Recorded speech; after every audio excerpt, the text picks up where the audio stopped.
Happy anniversary श्रीमानज्यू।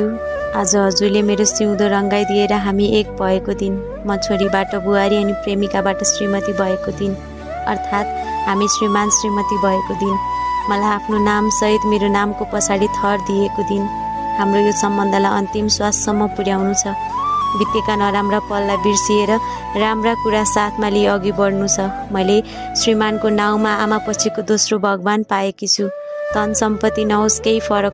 Happy anniversary श्रीमानज्यू। आज हजुरले मेरो सिउँदो रङ्गाइदिएर हामी एक भएको दिन, म छोरीबाट बुहारी अनि प्रेमिकाबाट श्रीमती भएको दिन, अर्थात् हामी श्रीमान श्रीमती भएको दिन, मलाई आफ्नो नामसहित मेरो नामको पछाडि थर दिएको दिन, हाम्रो यो सम्बन्धलाई अन्तिम श्वाससम्म पुर्याउनु छ। बितेका नराम्रा पललाई बिर्सिएर राम्रा कुरा साथमा लिई अघि बढ्नु छ। मैले श्रीमानको नाउँमा आमा पछिको दोस्रो भगवान पाएकी छु। धन सम्पत्ति नहोस् केही फरक